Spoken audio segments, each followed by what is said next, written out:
Welcome back to another edition of Eric's Corner with a word of the not so wise, doing yet another e-talk with my neighbor Aaron.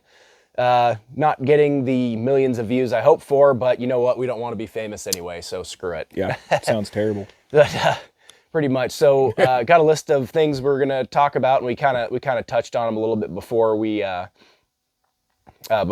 started rolling here. So, I also like how I flipped the phone. My camera's on the bottom. That's actually helping with putting the thing. I had a lighting issue here. It blurs it out, so I just realized putting my phone to the right actually works a lot better. So, anyway, but first, Aaron, I'm going to bamboozle you with a question, or a request rather. Mm-hmm. Tell us a story about the people you rescued from the burning building and then got arrested. Oh, Just real quick, That's kind of funny. the short story. Yeah, so, man, that was back when I was probably 19 years old, I think, 20 years old. And, no, I'd been 20 years old, I guess. And we were all hanging out, me and my roommates. We lived in an apartment, and there were apartment buildings in a row, like I think 4 to 6 of them. And we were outside hanging out. We just got done with work. Everybody was back at the place, congregating. And all of a sudden, this woman came running out of one of the buildings, and she was yelling that there was a fire. And at first we were like, what's going on over there? But then we decided to go check it out. So we asked her, what's going on? And when she told us there was a fire in the building, we kind of, like, oh, okay, so, what can we do? And we started going in, checking the building. We went to every door and knocked on the doors to see if anybody was in there that didn't know about the fire. Sure enough, just about every apartment had people in it. One apartment had like 15 to 20 people in it. Oh, wow. Yeah. And so anyway, we got them out of the building while my buddy Joe went around to the backside and found an open window into the apartment that was on fire. And so he slid the thing open and kind of checked it out, and there's a lot of smoke pouring out and everything. And in order to attempt to put it out, he went in, unlocked the front door. We went in there, got some water and stuff like that, whatever we could.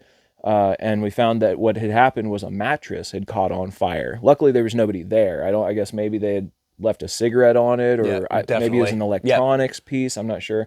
This is back in the day, so, what year would that have been? 20 years ago. So it would have been 2015 or 2005. 2005. 2005, yeah. So it would have been around 2005. So you didn't have as many electronics plugged in all the time like we do now. No, you had flip phones. Pretty much, yeah. Rarely, really. It wasn't until about like 10, 11, 12, I feel like, when we just went way off all of a sudden, like within 3 years, all of a sudden everybody had iPads, tablets, computers, and phones, and watches now, and everything else that you have to charge. But so anyway, whatever it was, we were able to get it under control. We had to crawl down low, or like crab walk low, because the smoke was so thick, and it was this. If you got down below about 3 feet, then there was like very little to no smoke down there. Yeah. But above it was a very thick gray black, from all that petroleum from the mattress. We were able to get that put out. We got everybody else out of the building, and we were outside, kind of gathering ourselves because of all the adrenaline and everything that was happening. Shaky and and it was it was probably about, the whole thing lasted for us was like 20, 25 minutes. Oh, that long? Oh, okay. Yeah, because we went in, we're getting everybody stormed the building and going up and down, talking to these people, getting them out, and then going through and even just trying to figure out where it was coming from in the first place. And then we were all outside. The people who we gotten out were all appreciative that we were able to do that. And the fire department eventually comes up, driving up, with the police. And we're all like, oh, yeah, it was in there. This is what happened. We got everybody out, yada, yada.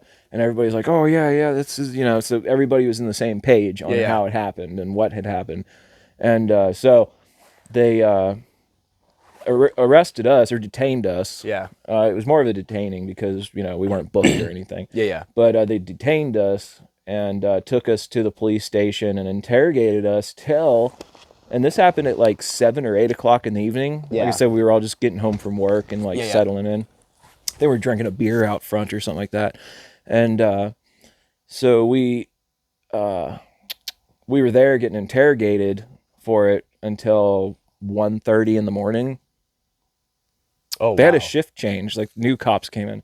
But anyway, and then in the end, when they figured out that they couldn't charge us with anything, like well, what'd you do? Like all the witnesses are like, oh no, these guys are freaking heroes, man. Right, They evacuated the building and got it put out, and but they wanted to charge. They were like, oh well, what can we charge them with? So it was like this big long thing.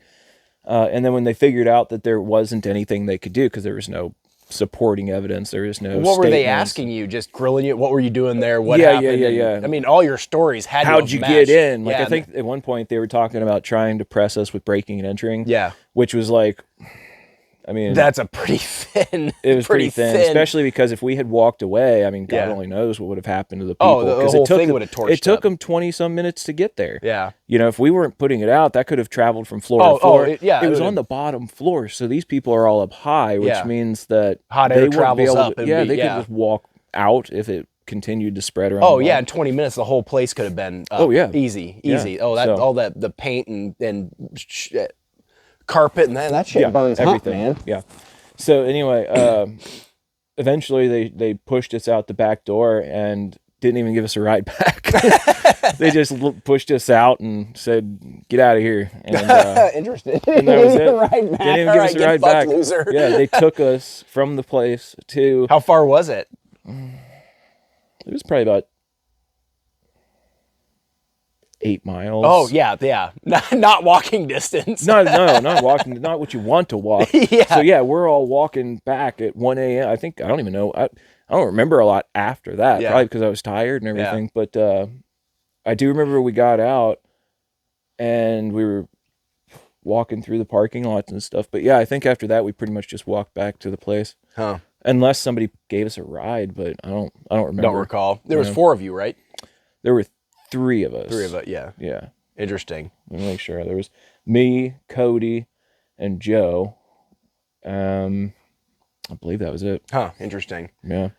Yeah, so I was in the concealed carry license class, and they were talking about, like, you know, when do you really have reason to, like, shoot somebody for coming into your house, and somebody's just like, oh, well, what if they're, like, a firefighter or something? It's like, okay, first of all, the silhouette of a firefighter in full gear. Right. Second, your house is probably going to smell like smoke. You're on fire if they're there. It should be a bit of a clue. Yeah. Second of all, they are not just, like, sneaking into your room and, hey, psst. Hey, your house is on fire. No, they're going to Sparta kick the door off the hinges and storm your house and screaming through their mask that your house is on. Like, dude, dumb fucking question. Yeah. The only time Shut up, you're stupid. You're unaware somebody's coming into your house is when either they're at the wrong place and they're drunk and they think they're at home, so they're just casually coming in. Yeah, just sashaying on in. Yeah. Like, hey, what are you doing in my house? But obvious, you know, trespassers. That's a big one. And then, you know, that's about it. There's not a lot of times where people are going to come into your house. Yeah, it's pretty much, there's a couple honest mistakes, and then there's pretty much somebody's looking for bullets. I've seen that happen before. I've been sitting at somebody's house before, and somebody walked in the door and, like, looked around all confused and, like, looked at everybody. Yeah, like, well, wrong house, Oh, this isn't my place. Yeah, I did that going to my sister's condo in Fairbanks years ago. I walked up the wrong thing, and the door was unlocked. I walked, there was nobody there, and it was dark, but I looked in, I was like, oh, shit. I was like, shit. I walked up and tapped my sister. She's like, oh, yeah, people do that all the time. Of course, her idiot brother does the same thing. Man. But well, we've all gone out to the parking lot at Walmart, and you open the car door. It's the wrong vehicle. It's the wrong car. It's the same vehicle, like same make and model. But, like, I've straight up gotten in. I'm like, why is the interior burnt, like, bright red? Like, oh, shit. There's stuff hanging from the like, mirror. Oh, wait a minute. And you never, it doesn't even process. That's a total trip, isn't it, too? That moment where you're like... Well, you and I drive pretty, like, indistinguishable trucks. Your headache rack and your bed rails and my lumber rack. It's a little bit harder with what we got now. But, so, the TikTok ban. So, my initial reaction, I'm going to do just an episode where I talk about these things, but I'll dip into a little bit. So, first of all, it'd make me very happy if it got banned because all the girls shaking their tits and ass on it to make money off of being online prostitutes would have to find another way to do it. But Right. say the government actually does have a very legit reason for banning it. It is a national security threat, blah, blah, blah, and so forth. It can be, yeah. The next time they want a free speech platform gone, it's going to need to be an even thinner or no real reason at all. That's the big thing is once you justify the first one, Yeah. the second one always gets a little easier, and the third and the fourth, and that's the way it is with anything. But yeah, but it does offer insights into. But you could say that about any social media thing or any iFunny and yeah. Anytime somebody takes a photo at work or takes a photo in their home or takes a photo at their children's school, like that's all information that in the wrong hands could be devious. But but I guess it all just depends. It's I completely understand if you're working in a security scenario, like I say, a secured building for the government or a corporation that needs to keep secrets, then I mean, offer them a work phone, like get a plan for all of the employees to have a smartphone that's capable of doing everything they would need throughout the day.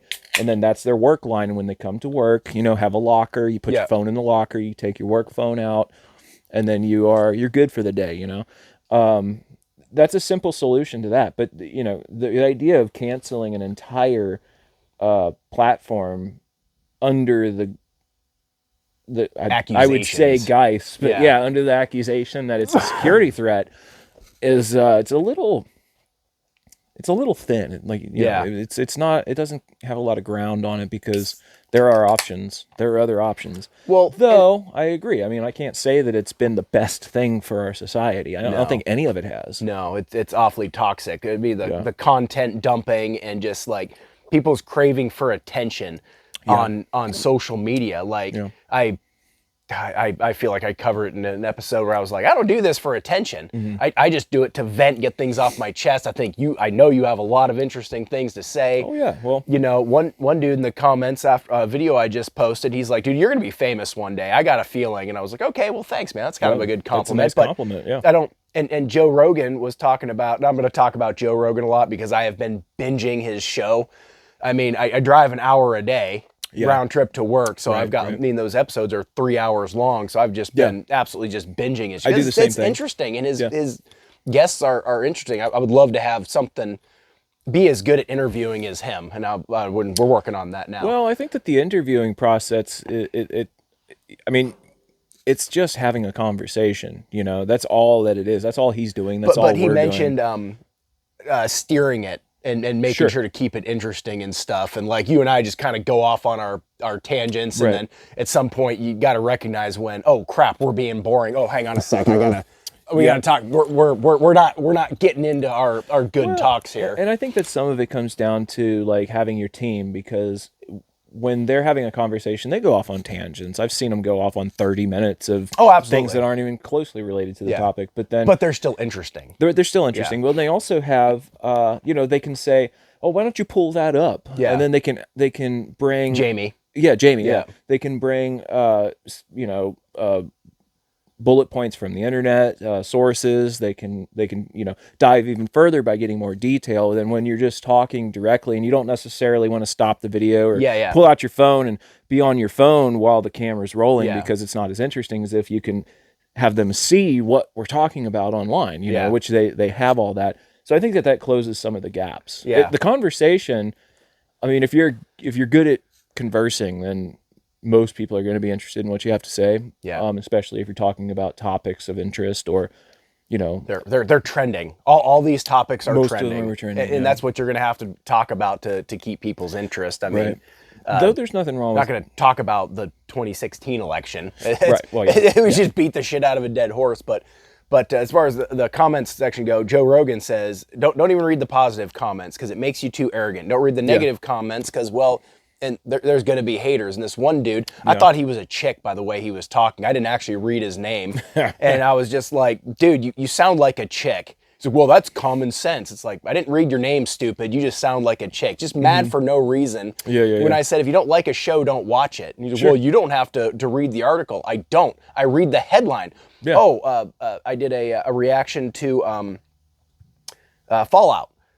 And you know, I watched it twice, and I mean, I was like, oh, it was a great show. I'm seeing these articles like, oh, well, why weren't there any gay people in here? Like, dude, gives a fuck, dude. Yeah, maybe they just weren't gay. Like, yeah, it's like I read the headlines, just watch something else and shut the hell up. Why do you have to piss and moan about everything? Fallout did have a trans person as the character, the friend who gets their foot cut, and then the other guy has to go in their place. Remember that? The dude that became a ghoul who took the medication? No, not him. The one his foot cut because there was a dude that smashed his foot. No, the other one puts their foot in the boot, and it razor slices their heel. Oh yeah. When they were in the camp or whatever. Yeah. When they were okay. Then he got disqualified, and then the next guy took his place. That person was a trans actor, and they put that trans actor in the show specifically because of the you want to fit these criteria.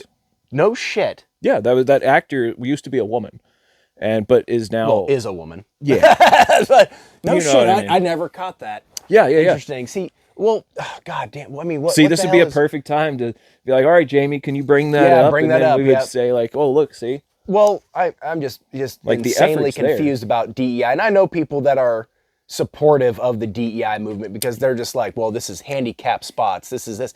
Yes.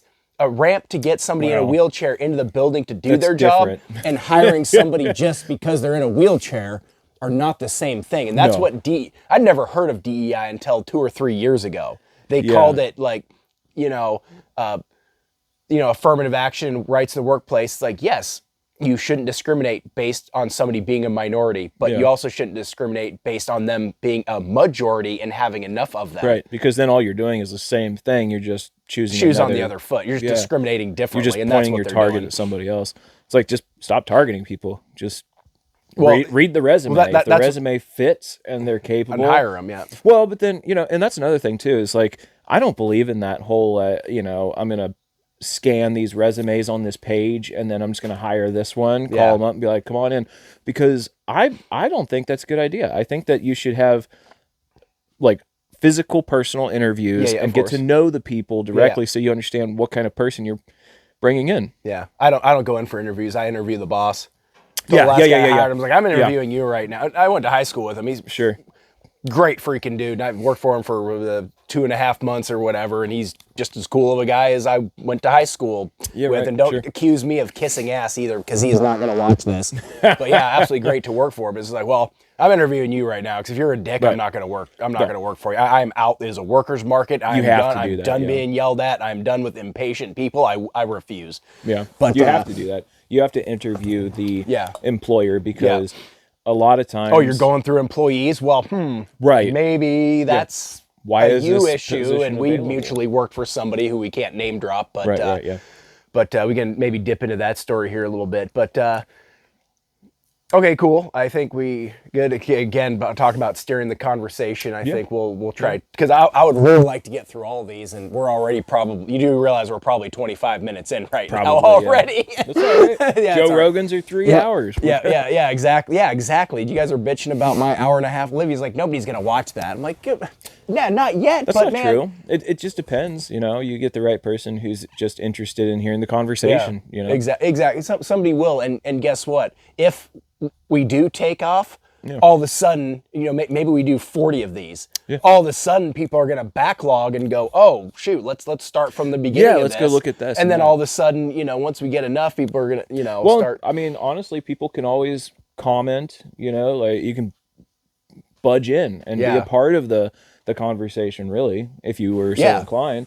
You don't have to just listen to us talk. You could actually ask questions. You could give us topics. You could, there's a lot of ways for people to interact. We're not so big, obviously. We're not Joe Rogan. Yeah, I literally can't communicate with us. Yeah, I mean, if you hit me up, I'm probably going to get back to you. I mean, I only have 400 comments, or probably 600 comments in my entire my entire deal, and Well, like 30 of them were this one dickhead that just wanted to be a dick for no reason. troll. Like, Yeah. so go away, dude. I mean, Yeah. I try to be extra polite, but sometimes like, dude, you're such a toolbox. Like, what? And one dude actually had some like good constructive criticism, and he's like, yeah, I think your opinions are dog shit. I'm like, so why do you watch it? He's like, because I need to hear the other side. I'm like, okay, I admire and respect There you that. go. I admire and respect that. At least he's listening. Yeah, though, and that's the exactly. thing. So, and that's okay. I mean, maybe his opinions are dog shit too. Yeah, exactly. Well, that's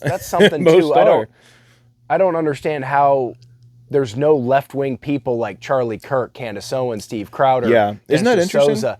Where's the left? There's not a single Well, one. the closest they've got, and it's just terrible. Bill Maher. No, I mean, I don't consider him like full left. I think Bill Maher is He's pretty neutral. funny. He's pretty neutral. He's fairly neutral nowadays. like. Nowadays, he used to be worse. I feel like he's not going to put his career on the line. Yeah. To join a losing team, you know what I mean? Yeah. And he's kind of like, I'm gonna stay a little to the right on this. He'll change jerseys on the sideline so he can, and that's fine. I understand it. I mean, I wouldn't necessarily, if I was him, I wouldn't want to risk everything I've ever built over opinions. But then again, he is fairly neutral as of today, and he tries to call out good and bad from both sides. Sometimes you're just going to meet somebody who they don't care. They don't want any. They don't need an opinion. They don't want an opinion. They don't care about anybody else's opinion but their own. Yeah. And those people, you really can't do anything with. You just have to. That's what's so crazy to me. It's just we got people just abandoning the left completely, and the lifelong Democrats going, I can't even talk to you people. Yeah, I can't reform. Yeah. You're so set in your agenda. And it's like, why is that? And I think I texted you this. I'm glad I thought of it. Remember I said, like, what's the term, like manifest destiny? Yeah. And every civilization collapses after 200 to 250 years, and we're at the end of that. What if it just has to happen like that? Mm-hmm. What if they're taking it down by design because it has to happen? It just has to have a collapse. Oh, like maybe there's some sort of an organization that understands why there's supposed to be a 200 and some, and they're deliberately enforcing. Yeah, it just can't stay prosperous no matter how good it really is, and how just and virtuous and everything else, and policing the world and keeping everybody straight, keeping Somali pirates from taking over container ships. I guess maybe you can only keep some people down for so long and some people up for so long before you have to sort of stir the pot a little bit. I guess, but I mean, if I was trying to destroy a country, and the first full interview I listened to of Joe Rogan's was talking to Riley Gaines, which I talked about on, I think I mentioned it with you before. Yeah, we've talked about it. And he's like, well, if I was trying to destroy a country, this is how I would do it. I would support this fringe minority and say, hey, you as a woman have no rights. Men can be in your locker rooms now. They're just causing all this freaking turmoil. And then they accuse Trump of dividing us when they're coming up with the most ridiculous shit and saying, well, it is what really irks me. Mm-hmm. It's not, hey, give these people some space, try to be nice, try to be considerate, try to have empathy, help them with their mental illness. It's you will or else. Yeah, sure. We'll deplatform you. We'll whatever. Isn't like I'm strange demonetized too? Right now. Yeah, isn't that strange how they will attack and they'll try to ruin people's lives. Yeah. They'll try to steal from their pockets. They'll try to do whatever it takes to attack without having to physically go out there and attack them, of course. I think some do. Well, it's bullying with your video camera. Yeah, and that's really what it is. It's like they're passive aggressive and they're so angry and they want to harm people, but then they also claim that they're supporting not harming people. Like we're supposed to love and support all of these random inventions they've come up with all of these different types of lifestyle. I can't. But they passionately hate us for being usual. But they passionately hate and want to destroy. And that's another thing is, I've heard more and more lately all these people saying like they want the United States to like fall and burn and be destroyed. I mean, it will eventually. But what do you? Okay, so let's say you let's live say here, tomorrow. idiot. Yeah, exactly. That's it. You live here. That's what I'm saying. Like, let's say tomorrow you wake up and it's over. It's all burned down. It's broken. The government's falling apart. nobody is an American anymore. Okay, now Yeah. what are you going to do now? Yeah. What are you going to do? Because all of your luxuries Better learn to and grow all your of own your food. everything are gone, and you've got possibly China or Russia coming here to get the resources. Yeah. Just because you hate.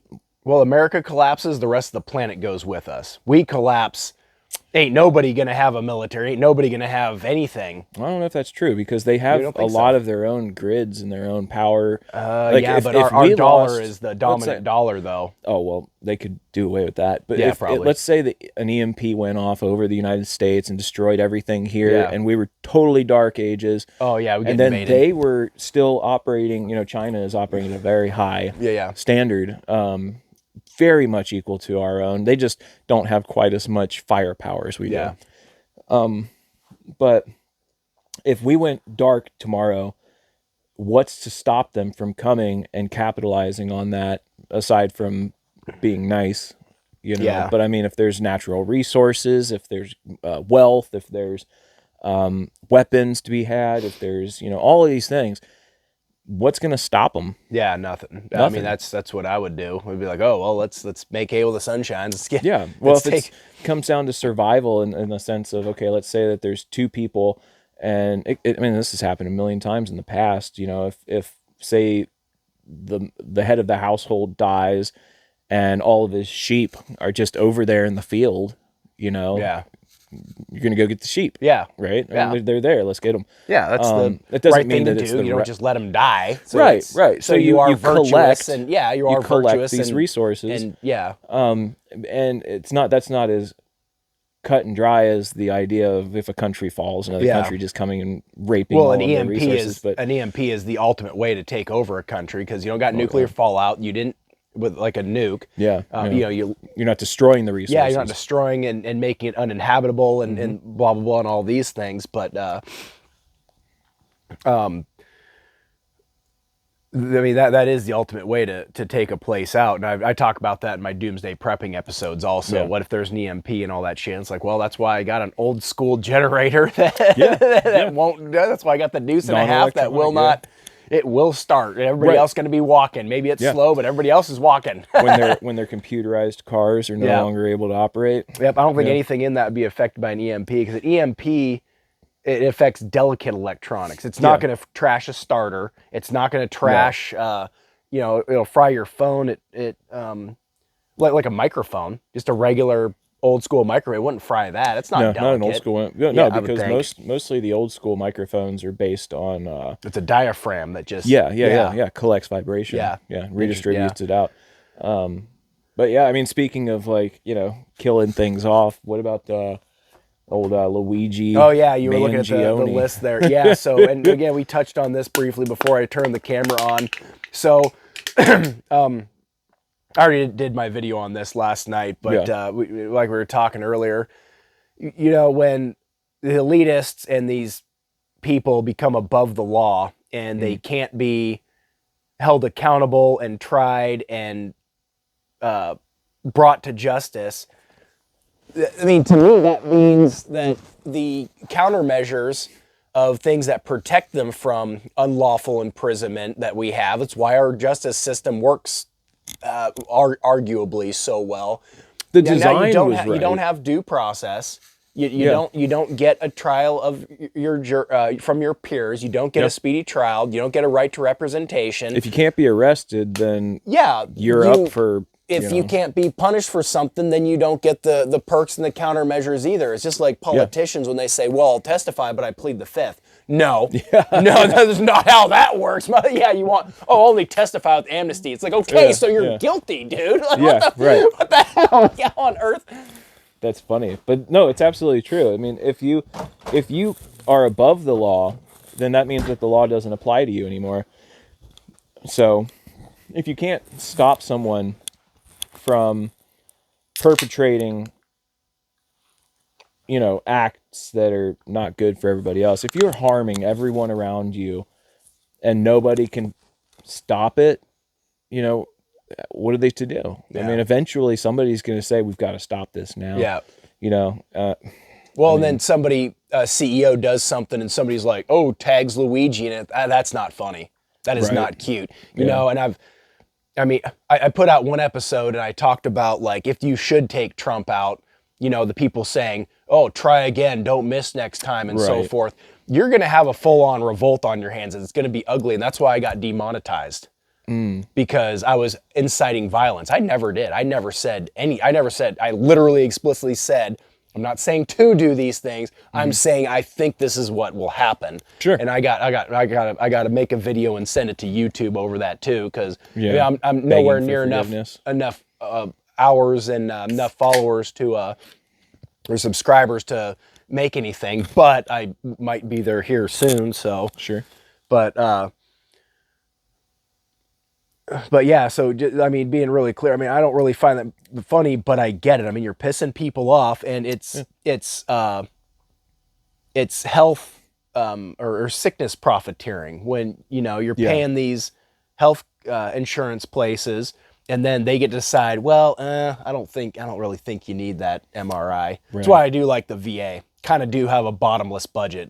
I go to a doctor, he's like, "You're getting an MRI, I'm getting it," but it costs the taxpayers a shitload of money. Sure. Yeah. No, it's definitely a racket, the whole insurance and medical industry thing. They're definitely in cahoots, you know. I mean, the price margins on these things they're outrageous. So they kind of lock you into needing to have insurance because you can't just Well, it's Obamacare. It's what the government does is they say, "Hey, we're going to come in and help with this," and then the hospital goes, "Okay, well, I'm going to quadruple our margins. I'm going to raise the prices," and then health insurance companies go, "Well, oh shit, like we need to work out a deal here." So you know, you go to the ER, it costs you $4,000 cash. It costs the insurance company $350, let's say. Yeah. Or a bag of saline solution that are $1, they're $800 a whack. I mean, I get it. You got markup, but That's they're charging. outrageous, They're though. charging. See, that's the kind of markup that needs to be set. Like, no, you're not going to do that because it's immoral, it's wrong, and a bag you're of salt screwing water. people. It's. I mean, there used to be laws against that kind of thing. Like, But if you then, just then said, that's price fixing, and if then you we're see into all another these bag people of starving worms. to death, and you hold up a cracker, and you're like, who's going to give me everything, you know? And then they're all begging you and giving up their lives and their homes and everything that, you know, that's cruel. Yeah. It's cruel and it's unusual and it's not very humane. And it's like to hold that up, like to be like, if you want to live, I want everything you've ever worked for. Yeah. That's fucked up. Somebody has to come in and put a stop to that and say, no, you're not going to treat people this way, or else we're going to put you out of business because you're not able to be in control of these scenarios. Well, and it's us, the free market, because people go crying to the government for shit like that. No, stop involving those people. The free market will deal with it. Look when J.K. Rowling said her transgender remark, and boycott, and then her sales just freaking skyrocketed because the right in counter protest said, well, you're demanding again, boycott her or else. You're demanding we join your thing when we don't believe in it. And we've seen this happen time and time again. Yeah, but once you the right boycotts something, their stock crashes. Bud Light, to name one. Yeah, because like in the beginning of all that stuff, did the left? Did they really like crash anything? No. Specifically? Nope, not one thing. The left has never had a successful protest unless they burn shit down. Right. Which is absolutely insane to me. Like, oh, Black Lives Matter, but this black guy owning this business, I'm gonna go loot his store. Right. Yeah. Oh, well, he's got insurance. Dude, that covers the property damage and the merchandise. It's gonna take him 4 months to get this fixed because they're trying to fix the whole city. And now he's out of work and out of earnings. Like, what are you talking about? Do you people not think these things through? They don't. With your rebuttals? Like, They don't. I'm not saying I know everything, but I feel like I have a pretty good scope of seeing some things through. Yeah. Well, common sense usually will give you at least a little bit of what you need to know about a situation to have an opinion, to at least form an opinion. And, you know, but these people, the ones that we're specifically talking about, they, generally speaking, they don't have any basis of common sense. It's arguing for arguing's sake, and there's not a lot of, and sometimes recreational outrage. Yeah, is yeah, what yeah. my buddy Charlie calls it. He's like, It it's is. recreational outrage. You're just getting Yeah. mad about something for the sake of Yeah. having something to be mad about. Yeah, and they'll pinpoint a couple of small facts or numbers, statistics that they can try to use to seem like they know what's going on. Yeah. But by and large, they really don't, and they just like to attack people. Yeah. Like I've had that online before, where I've tried to be, obviously at this point, I typically glide over everything because I'm like, this is a waste of time. But every so often, when I'm feeling squirrely, I'll try to be the voice of reason. Yeah. And give them like well, there's this and there's this, and you guys, blah blah blah, and try to be as realistic as possible, like not buying into one thing, buying into another, buying into the rage, blah blah blah blah. And you can't convince anybody. No, I'll sometimes give them a breakdown of like history and how, and I'll put notes in there from like resources, and I'll actually even cut and paste information from reliable resources, and say like, so I mean, really the only way for this to work out is for you guys to just put some of your personal vendettas to the side, and then try to be a little more open to reason and finding common ground, so that you can, because my big thing is always, okay, so you got your opinion and you got your opinion, but let's just say, if you guys are going to ever stop arguing, what comes next? Yeah. What's the solution? What's the answer? How do you develop a correct response to the problem? Nobody wants to do that. Well, I feel like I've mentioned it before. We all mostly agree on a destination, just not how to get there. I don't even know if that's true. I don't know. What's the destination? Well, we want all of us to be prosperous. We don't want a broke class. Some people don't want that, but well, ideally, those people are filthy rich and probably are capitalizing off of the fact that we're not. So again, some people, they don't want others to be happy. They don't want others to have a good. They just want to watch people burn. I want people to be great, but not at my expense. Again, sure. My compassion and empathy comes to a gridlock dead stop when they say, abandon all your values, give me everything you have to make my life better, and you need to cater and pander to me. And it's like, no, dude, I've got 4 children I'm trying to raise. I'm trying to get myself into a bigger house, and I want a new truck. I want all this cool shit, and I can't just give you all my money and drag you along as dead weight. I do all kinds of things for other people. I pick up hitchhikers. If somebody's broke down alongside the road, I'll stop and give them a hand. But isn't that sad that you've got two? And because I don't necessarily think that people below the poverty line are our enemy.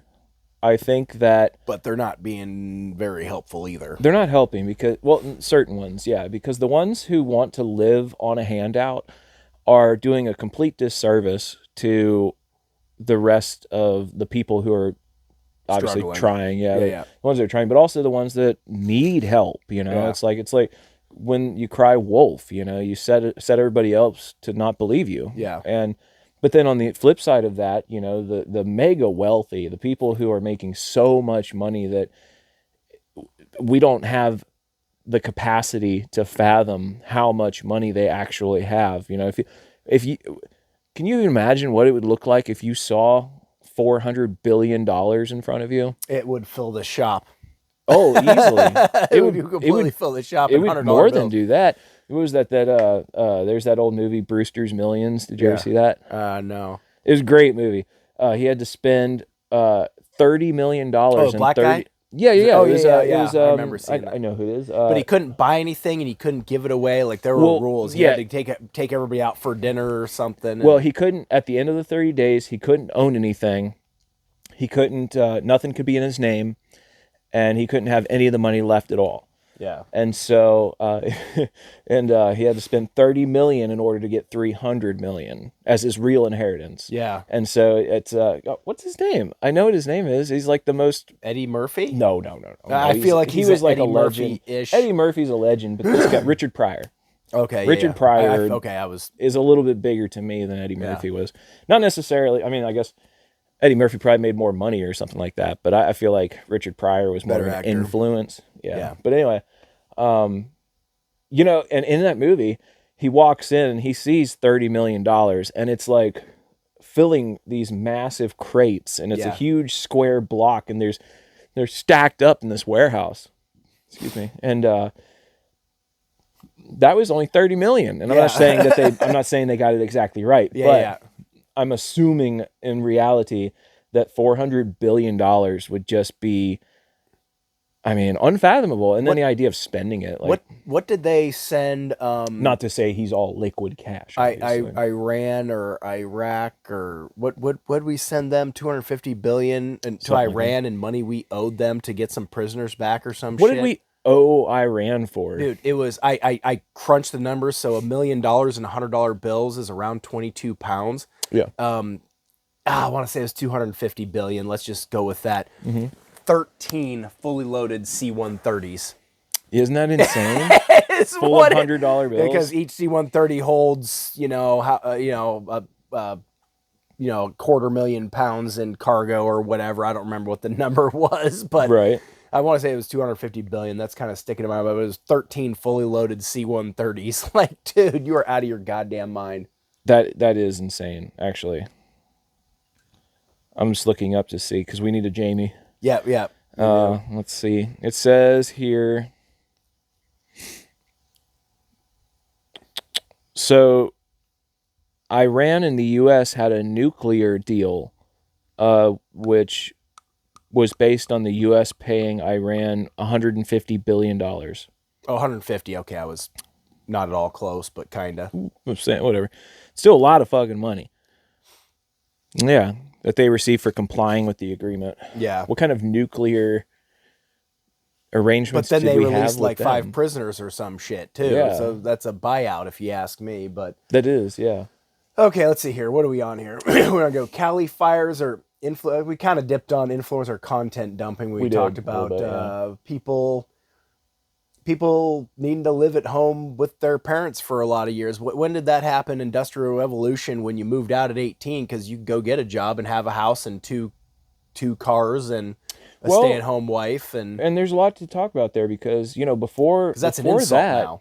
The left, when they make their Yeah. dumbass arguments, like you must live in your parents' basement. There's no Right. way you have a job. No. There's no way you contribute to society. it used saying to that be a dumb shit. normal quality thing, normal thing, good thing to live near or with your family. Yeah. You always had, mom and dad, grandma and grandpa, the kids, Multi-generational home. Yeah, multi-generational homes. And oftentimes there was the family property, which means that there was, thank you, there was always like,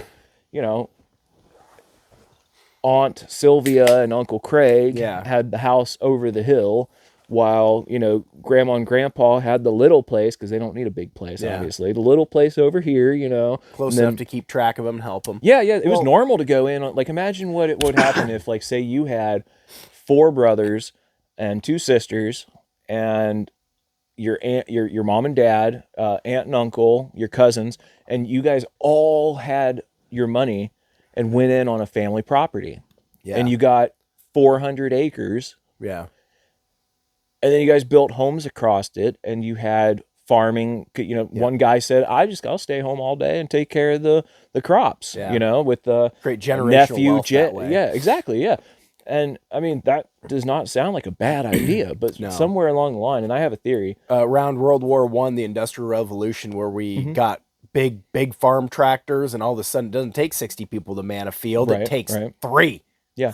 But that leapt us forward, right? Yeah. Well, now, the Industrial Revolution is gone in our country. We're overpopulated. We got too many people. Honestly, it's not even all that. They sold all of our Industrial Revolution to China. Well, yes. Well, we have an exported carbon footprint, which is what we have. Well, that was their China makes excuse, is everything. because we had smog and all that stuff. Look so we gotta get rid of look it. in all the Asian countries. Every bar is pretty much a whorehouse. Yeah. I mean, I've been to the Philippines. I've been to these places and stuff, and it's just like, oh, whoa, why is this girl talking to me? Like, Yeah. Why is she like, talking to what me? the hell? This is a loaded This doesn't question happen here. every day.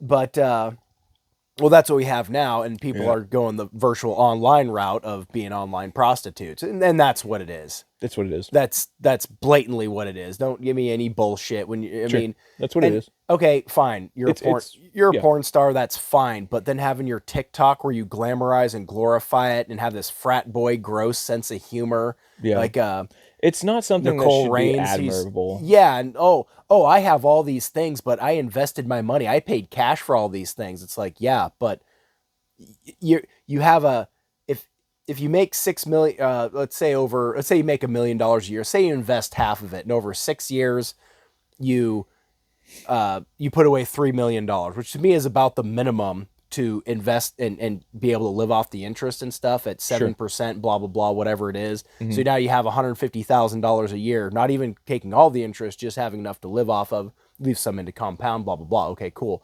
But you had $500,000 a year to piss away.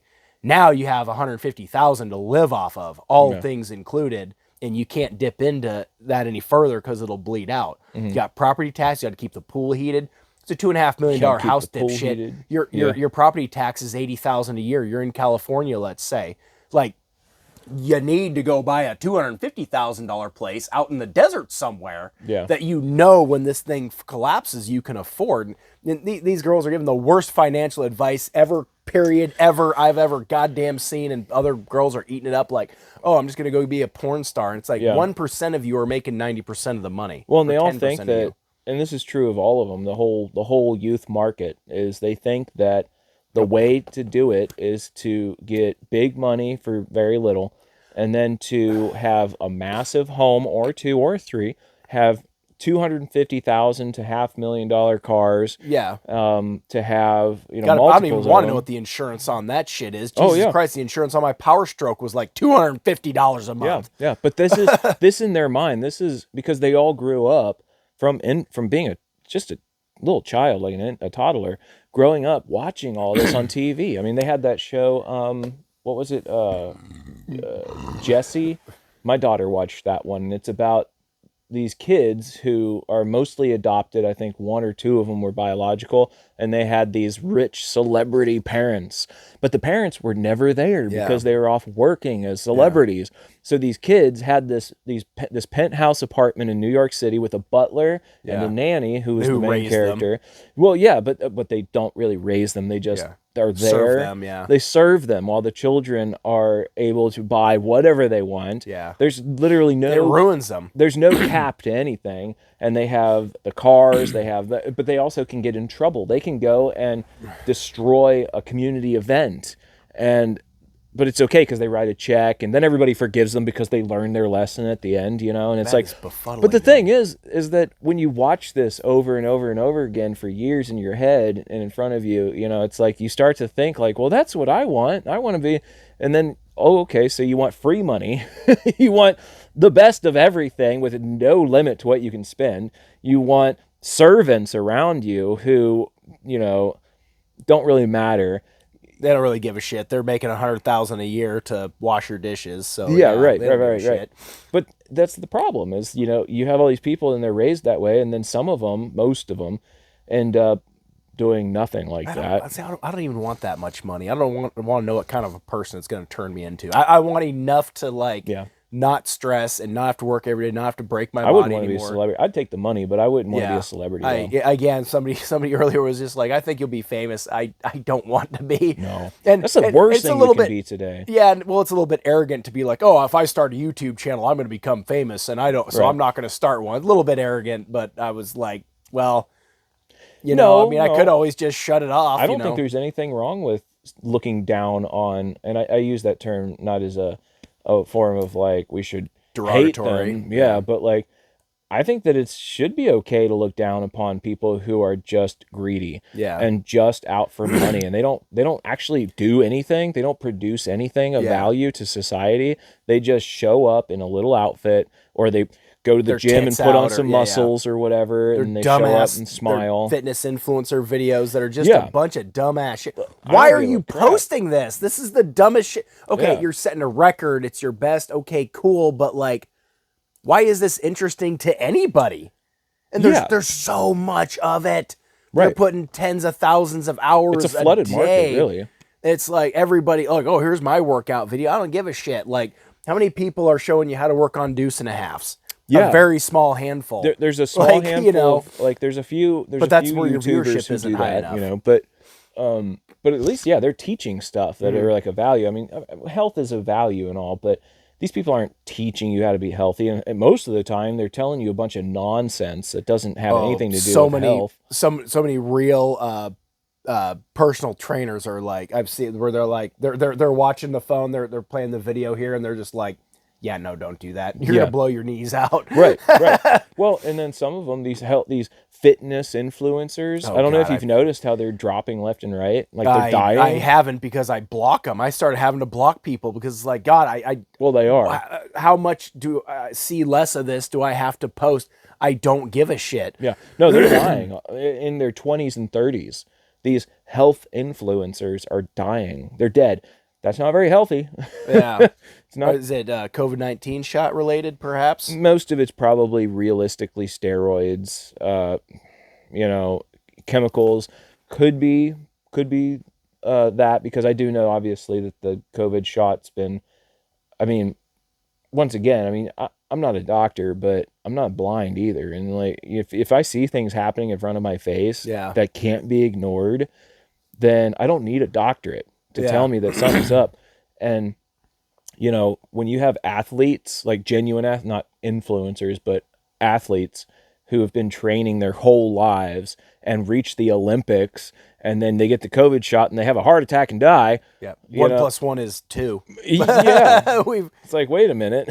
Yeah, that's what's freaking crazy. Well, it's not the COVID-19 shot. We don't know what it is, but it's not that. Yeah, right. Okay, right. So how do you know it's not something when you don't know what it is, dude? Yeah. Fuck off, and how dude. can you possibly ever find out if it is if you're not willing to even consider that it could be? Oh my God, what a freaking racket that. You're like, well, we're looking for any possible solution besides that. That way we don't have to blame anybody like ourselves. Yeah. You know, for forcing it on you. So, Dr. Fauci, second from the bottom there, supposedly Putin wants to try him for war crimes, or I'm sorry, not war crimes, crimes against humanity. Yeah, interesting. I don't know if that's true or not, but I am reminded of the movie.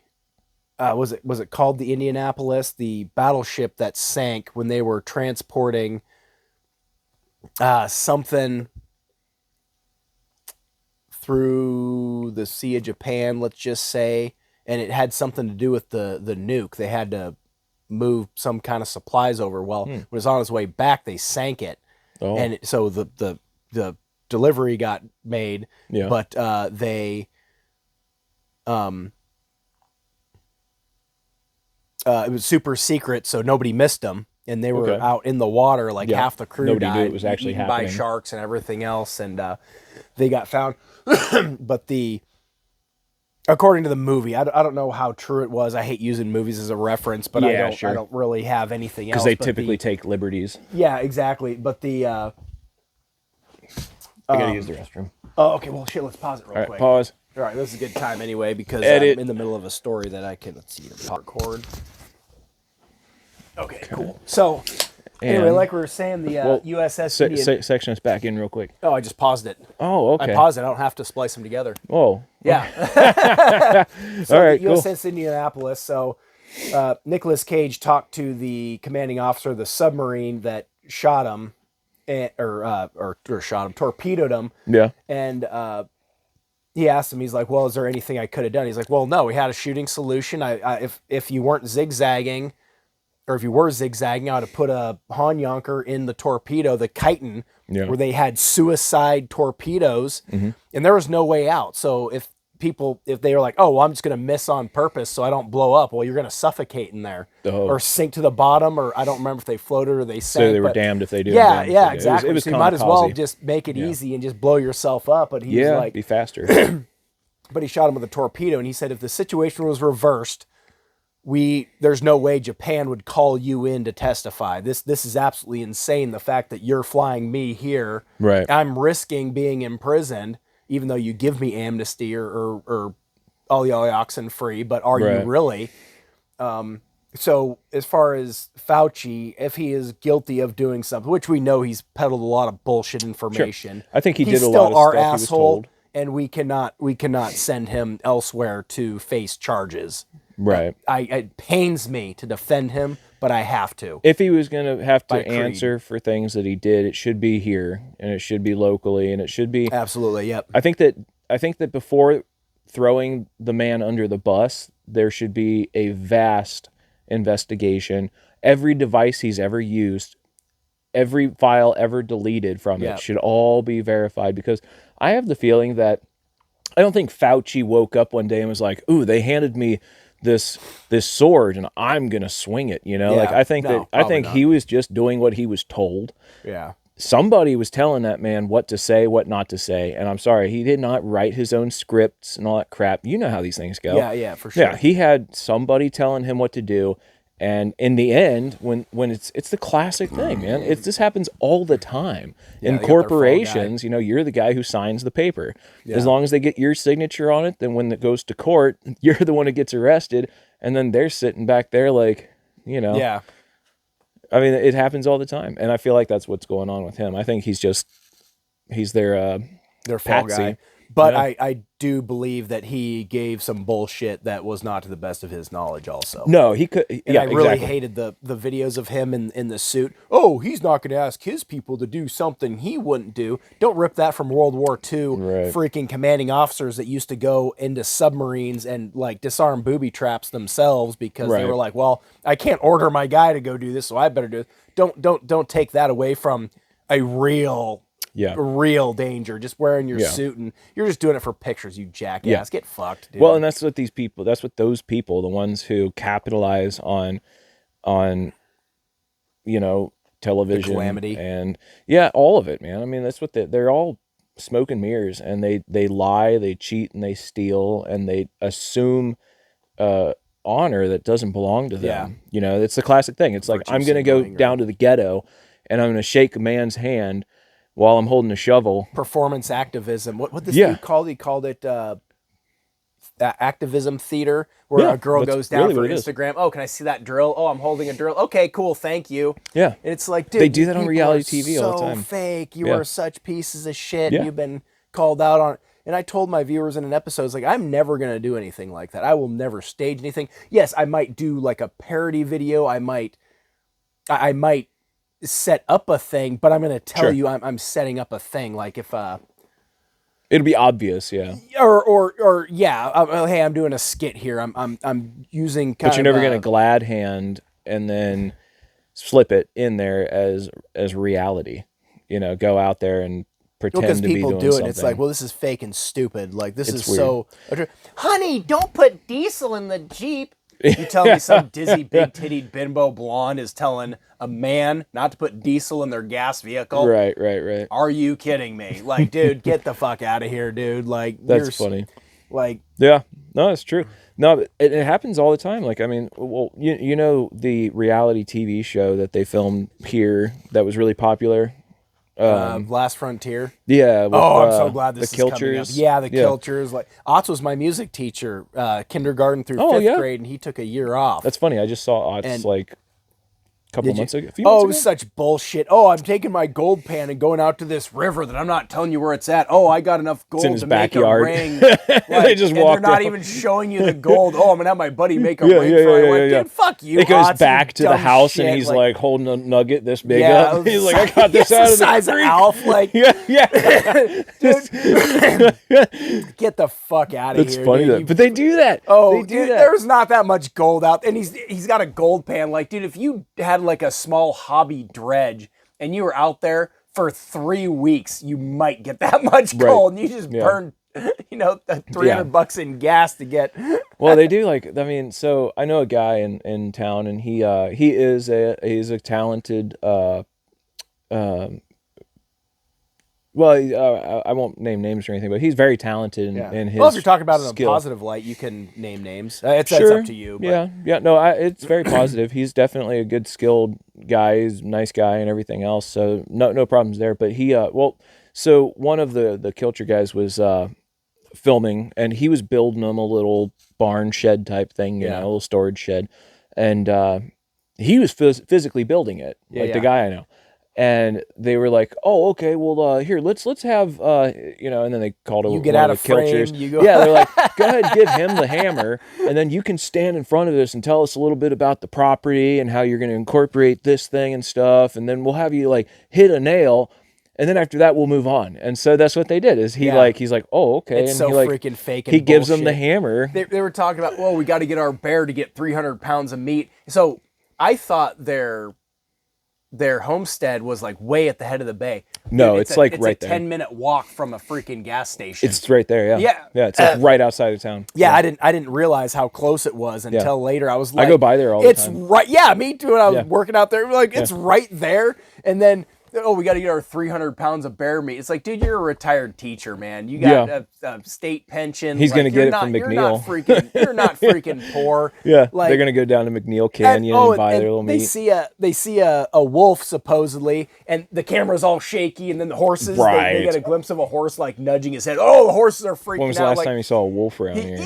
yeah, he nudged his head, and then the camera's all shaky, zooming in and out, and all freaking crazy, and I'm gonna kill this, and Everybody run! I'm so scared. And then he fires, and then they go up and look at this wolf, which I think it was a wolf, but the thing had been dead there for a week. It was all like like rigor That's so mortis funny. now, Yeah. all half rotted, All flies beat eating. up. It's like, dude, you didn't just shoot that, you fucking cocksucker. You know what a fresh kill looks so like? Like, get the fuck out of here, you dumbass. That's like, funny, who are man. you trying to fool Yeah. here, you fucking dipshits? Dude, they do though. They try their damnedest to make it all look good. Well, we talked about Bering Sea Bless their Gold here hearts and too, all. and they did the same thing, but a certain somebody on there whose name I'm not going to mention, Emily Rydell, seems like a total piece of shit to me, and I'm That's going to funny. do an episode on that show. I mean, it was a good show, but how on earth are people going to bat for this chick treating people the way she does? And I know that's how she acts because like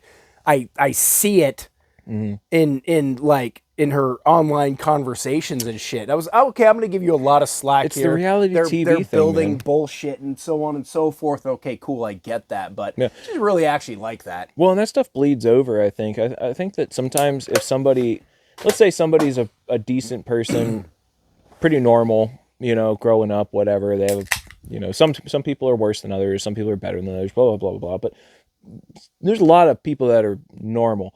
And then you get on TV, you get around these people who, really they care more about The ratings. the ratings and the drama. And drama is really what pushes the And ratings. again, that's why I was giving it a lot of slack too. But it's like, dude, so you're boasting about, oh, I'm the only woman gold miner. I want to show girls they can do this. Well, you're showing girls they can't. You don't fix anything. You don't dive.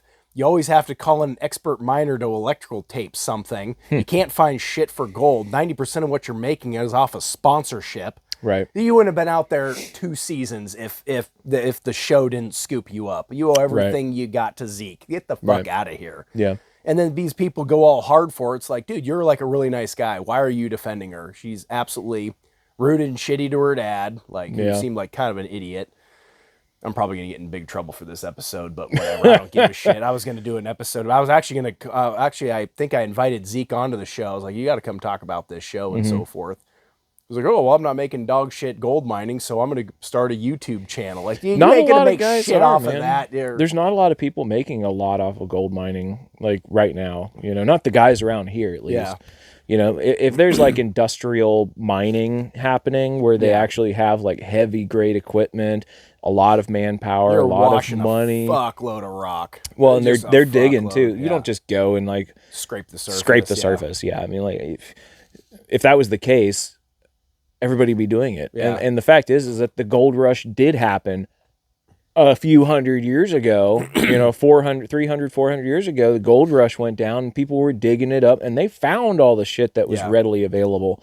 So, everything now, it's just Picking up the scraps. the further you go, the less you're going to get. It's like, it's like Thanksgiving dinner, the turkey looks good, but then after everybody's had a piece, it's just going to start getting to the bones. Yeah. It's never going to grow back. You got to go get a new turkey, and we don't have a lot of extra, earths around to go get more gold. Well, that's why I like having my gold claim that I have at an undisclosed location up north. yeah. That I remember all that. it's pretty remote. God, I want to take you up there so bad. I'd like to go up there. I Oh, remember man. talking to the guy, Yeah. the guy you got it from. Yeah, I chatted with him a little bit. Yeah. Oh, yeah.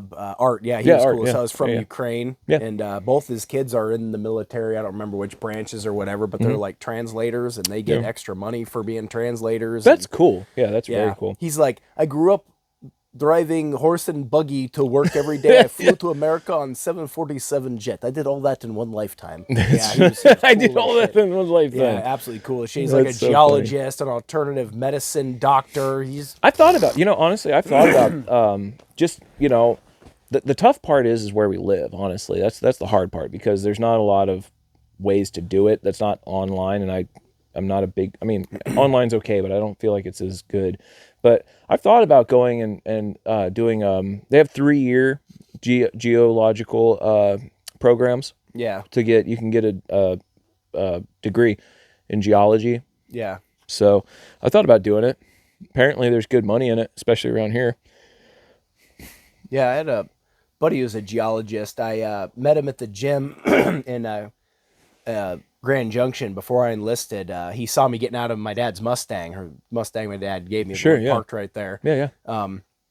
And of course, initially he's like, who is this little 24-year-old fucker with Right, this who's got this car? classic Yeah, who's badass got this car? Yeah. So he hits me up inside, and I started telling him about what I had going on. I was like, oh, yeah, I'm working on going to SEAL school and all this stuff, and it's a big, long process. He's, oh, hell yeah, I was in the Navy back in the early 70s. Like, oh, so was my dad. They're like the same age. But, still talk to him to this day, but he was a geologist, and I think he worked in finding oil and stuff, but he literally bought mining companies, failing mining companies, and turned them around and got them prosperous again. That's cool. He got meningitis sometime while I was in the military, like real bad. Like he's up and walking and fairly functional, but he got it at an age where it's just like, dude, you're just not really gonna like get it all back. Cause I had my Krav Maga instructor got meningitis. Japanese, it's like 1 in 3,000 Japanese get it or whatever. But he fully recovered because he got it in his 30s or whatever. Yeah. And pretty talk lucky. about healthcare, and the dude's got to be a filthy rich millionaire. Like I've been to his house in Grand Junction, and it's a Based on what you were saying, it sounds like he's doing all right. multi-million-dollar house, and it's like you don't usually own mines. And yeah, exactly. But he got meningitis, and it's like, well, should he bankrupt himself to fix this, or should he get help from the state or the country to cover his medical bills because he's been paying into it his whole life? Sure. It's like, well, at some point it's like, well, which I know it's cost him a fortune. I know it's cost him personally a lot of money, but at the same time, and he's a military veteran, and so we have a promise to get health coverage and care for the rest of our lives. I have no idea where the hell I was going with this. I was just I thought we were talking about the mining aspect and geology and but how there's like the benefit of that. Yeah, and then I daisy chained it back into our bullshit healthcare system. And I had a really good video about our healthcare system. And it's like, well, you got to get the government not involved. And like our state, we get the PFD. Our state could just buy a healthcare plan from a private corporation, say, hey, your PFD will cover it. And you can opt out, of course. I'm not just going to take it, but it's going to go to a private institution. We need PFDs have been going down a lot, though. Well, we can boycott things, and private enterprise and the free market will. The idea is good. Shit. Yeah, no, everything you're saying is a good concept, actually. If they were able to do that, because and that's part of the big problem. Solution. Yeah, the medical industry's gotten way too big for its britches. Yeah, and that's all based on the fact that they have a lot of federal aid and they're allowed to do these things. If tomorrow, if they were completely on their own, that $500 ibuprofen, fuck you. Like, no, I'm not buying that shit. Yeah, and then you're gonna go to the doctor who's like, dude, I got an ibuprofen, give me like $5 for it, and you're like, done. Yeah, like, I'll give you $5. Yeah, I'll take 3. Exactly. You're like, well, we can go get a bottle of fucking 30 of them for $4, but like at the hospital, I think, what was it? That's an exaggeration, but the reality was, and I saw a statistic on it, I think that they charged $50 for a single or maybe 2 ibuprofen. Yeah. And that was in the bill. $50 for 2 ibuprofen. You can get a bottle of the off-brand ones for $4. Yeah, it's absolutely absurd. It's mind-boggling how they can justify that. They're like, well, we have to pay for the facility and stuff. Well, they say, well, I have to charge the people that can pay enough to justify the ones who or to counter the ones who don't pay. But if you weren't so outrageous, I think people would pay. Yeah. To keep a healthy relationship, because you can only go to the hospital and duck them so many times before they'll turn you away. Well, no, they can't. You go to an ER, they have to treat you. Well, the ER, you already have a right to medical care. But you have to be in bad way before you go to the ER, though, for admission. They could say, like, this isn't really ER suitable, so we're going to go and boot you out. Oh. But, like, if your dick's falling off, your bone is hanging out of your body, California, they can't. They'll just the hospitals have become an alternative homeless shelter. Like, oh, I'm sick, I don't feel good, I'm just going to stay here. And there's an alternative homeless shelter. Yeah. What do we need? Alternative international homeless shelters at our border? What? We could only take in 1 million immigrants a year. Well, okay, so what do you need to where you stop calling me a bad person and stop saying you're not empathetic and a piece of shit? It'll never happen. 100 million, 5 billion? No, what do we need it'll to never do? happen. Never happen. They just keep one. You could literally open the door, put a revolving door on there. Well, that's what they did, and it just destroyed the country. Right, but it will never happen. And I've come to that comfortable conclusion. I completely am fine with the logic of the fact that we will never have happy people. Yeah. Everywhere. There will be happy people, but only here and there. Yeah. You can't. There's always going to be people who are racist. There's always going to be people who are ageist. There's always going to be sexist. There's always going to be people who hate somebody else for their money or because they're poor or because there's this or because there's that. They're going to hate you for your haircut. Doesn't matter. We will never get rid of that. Yeah. So the idea of, like, you know, fixing all of this stuff and making it perfect is just completely unreasonable. Yeah. Completely out of hand, ridiculous to even fabric. I mean, people who say like I don't know, what's a good example? Like, end poverty. Yeah. Like, you're not going to end poverty. You can't, because there's always going to be some guy who doesn't want to get up and go to work. Yeah. And he's going to have to deal with poverty. That's crazy to me. Like, people like, oh, you're a slave because you're born into slavery because you have to have a job. I mean, I like working to some degree. To some degree. I like doing stuff, but it's like, I also like having a cell phone. Sure. I like having this thing that somebody built. I didn't have to build it myself. Like, if I enjoy the luxuries that come with a fair trade and contributing to society, how am I a slave to it? Now, where the slavery part comes in is when the fact that the government is taking their taste off the top and completely screwing us, which is where there's where two I have aspects where it comes into play there, and this is the counterbalance to that is, you know, like unionizing, because I saw a comment online. Somebody said it used to be that everybody was paid well for what they did, and there was everybody got a collapsed. Huh? The value of our dollar wasn't collapsed. I made this long. Once again, I referenced, you know, actual facts and figures from history and everything. I was like, honestly, there's never been a time where everything was fair across the line. The employees and the big bosses all got together and had drinks after work. No. The Industrial Revolution was very dangerous. Yeah.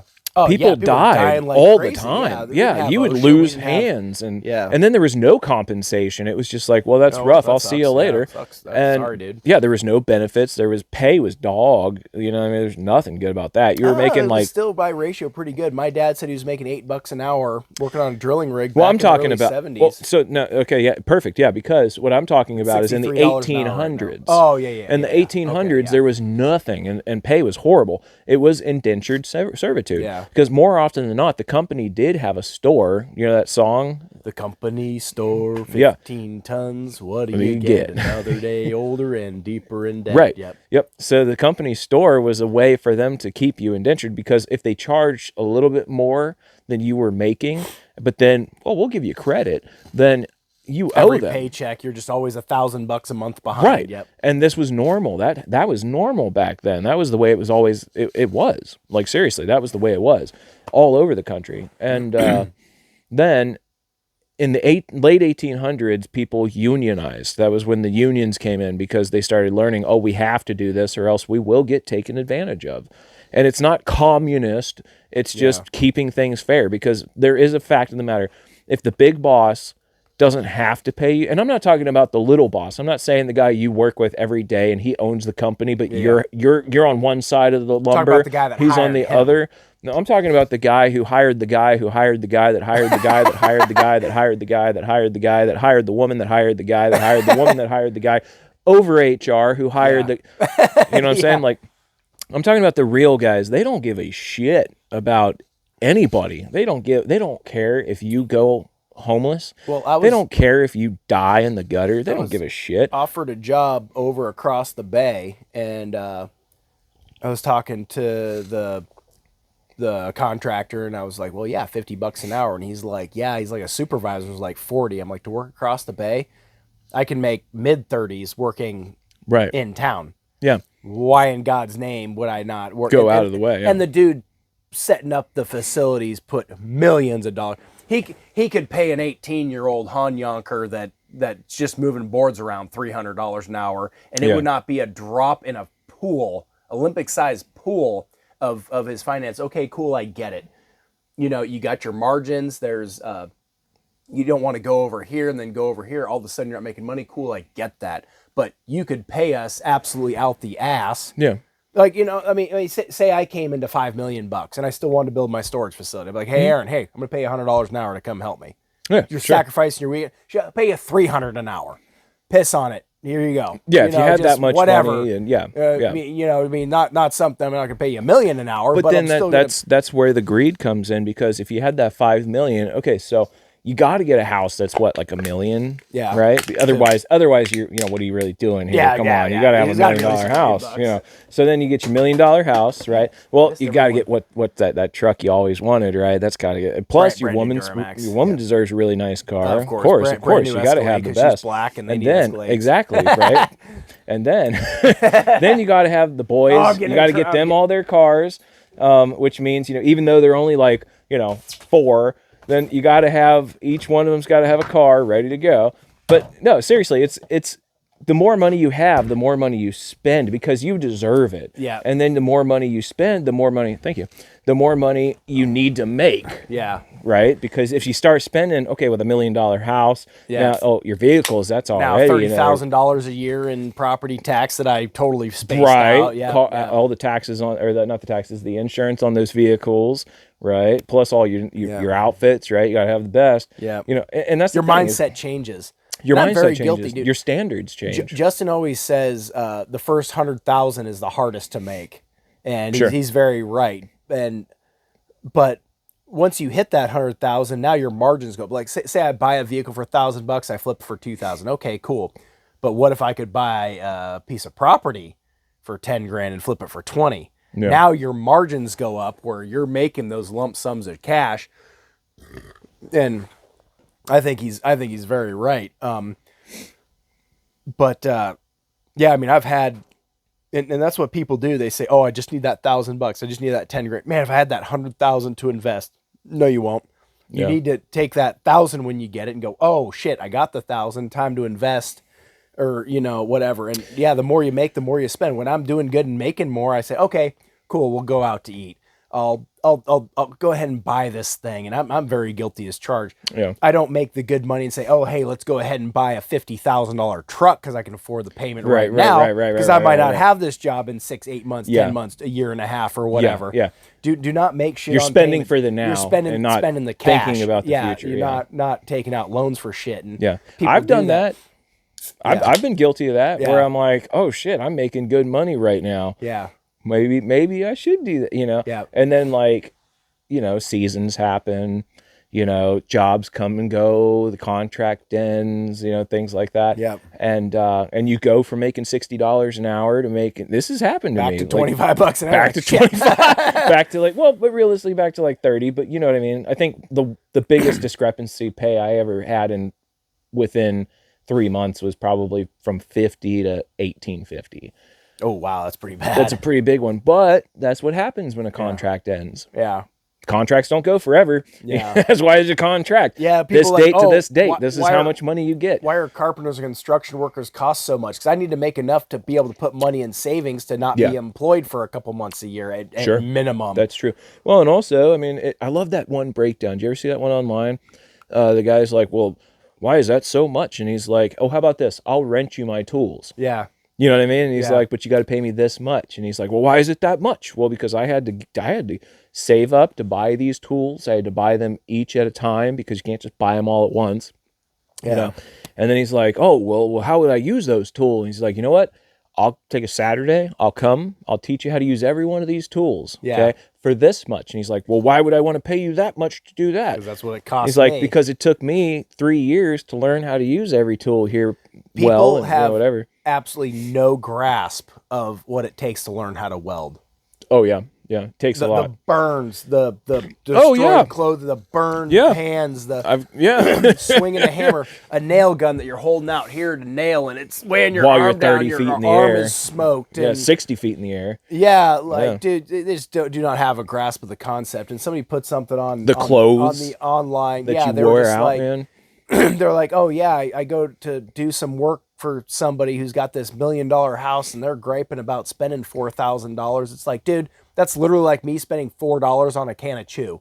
Right, and like, bitching. What the fuck are you bitching about? I go to some rundown trailer. They're out there helping me dig. They make me lunch, make sure I got water. Yeah. And they're out there, rinsing my truck off for me while I'm here working. It's just like, people just get you can't raise people with too much money. And my dad actually thanked him right out of high school. I had a roommate who grew up in Singapore from 14 till 18, and he just had absolutely no job skill, never did a chore, was absolutely a terrible freaking roommate. I mean, good dude. We're kind of buddies, so Steve, don't get too upset here. But like he's gonna see this anyway. But it's like, dude, like, and it's just like, dude, your parents paying for your college, paying for your car, and you act like you're on the level as the other three of us who worked all summer every summer. Right. It's like, dude, you're out of your fucking mind here, dude. Like, what are you talking about here? Well, and that's the thing is the more you're exposed to luxuries and to the concepts of having a lot of money all at once and everything like that, it kind of changes the way you look at things. You don't see the value of something. It's if you work hard to get that, say matching wood bedroom set, you're not going to scratch it up as much as if somebody gave it to you, because you're like, oh, I don't care about that. Well, it's like all the kids' four-wheelers and shit out here, but like, Jesus Christ, what'd I pay, like $300 for all three of them? I fixed two of them, and the three-wheeler I had to take to a shop because I, for the life of me, couldn't figure it out. And Jesus Christ, I want to say it was like $500 and shit in like labor and not very many parts, because it's a 6-volt coil and not a 12-volt coil like everything else. So I just I kept screwing, but regardless, but still got them this stuff. And well, they get a little older, it breaks. You're gonna come out here and learn to fix it. And they say like things your dad never tells you. It breaks his heart when he can't give you the toy that you wanted. Not really. Nope. You're not getting no $4,000 200 cc snow machine. You got that little one that I got you, and I'm keeping it barely running. Well, keeping it running. Yeah. Like, no, like it doesn't, because you will learn how to earn money for yourself. I don't care how many billions I have. Hey, the fact that we're driving you around in brand new vehicles that are safe, got you in a nice house, you will learn to work. And that's a really important thing too, because the less that you teach your kids that, the worse off they're going to be later. That's just the truth of it. I don't care. And I've seen that time and time again, kids that grow up with too much. And I'm going to kind of struggle with that, because I always wanted a little four-wheeler. And so I want, okay, get it for my kid. And it's like, well, no, Well, I think that there's a balance too. I think that there's nothing wrong with getting them the four-wheeler.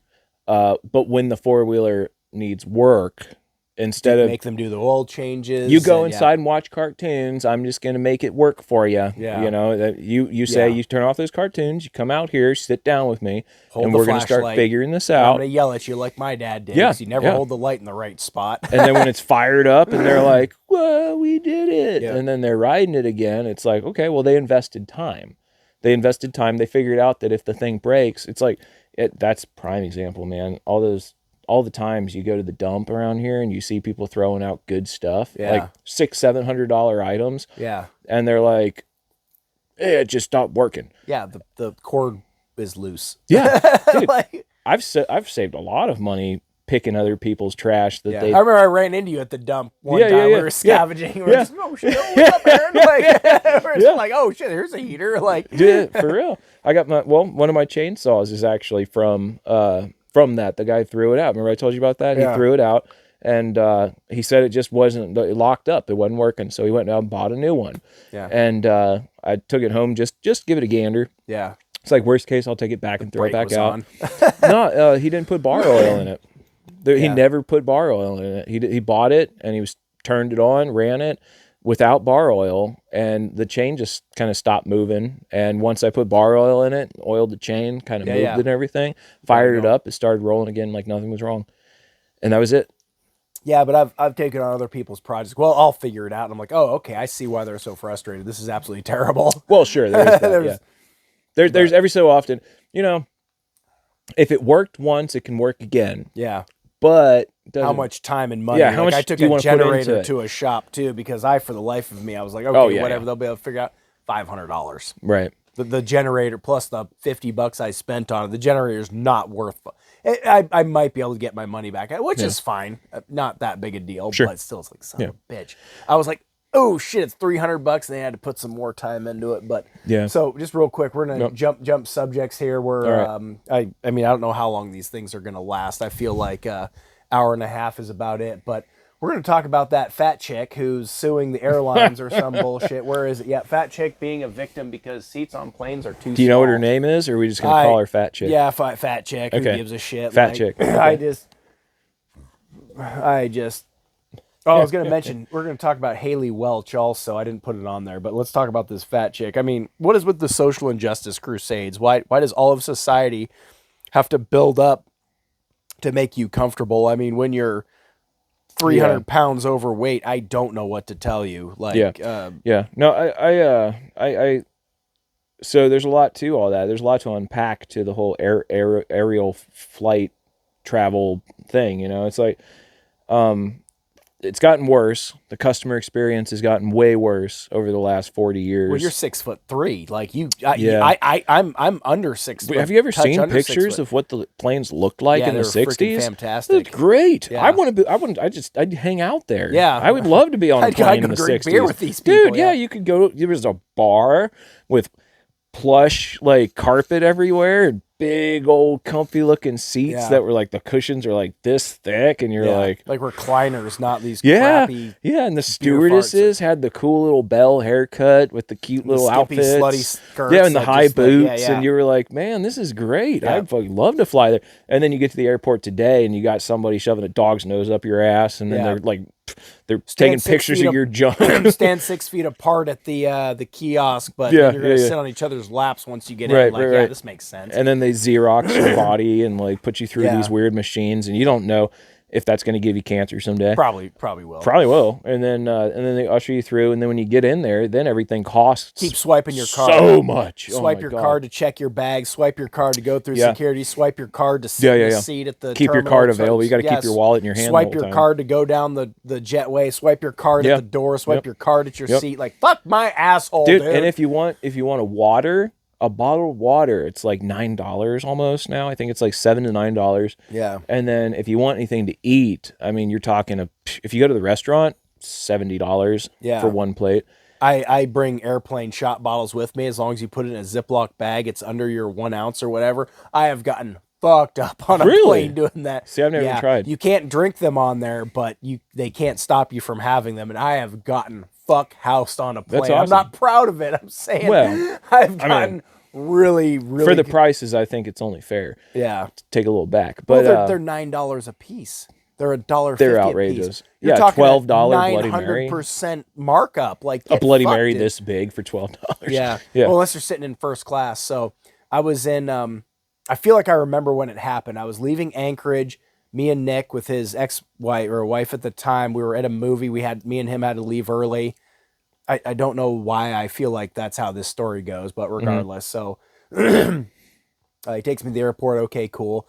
And the door closes, and I'm like, oh, I got an empty seat next to me. Nice. Got the elbow room. And I hear the flight attendant ask the lady, like, hey, we got some extra seats. So we want to move you so your lap kid can actually have their own seat.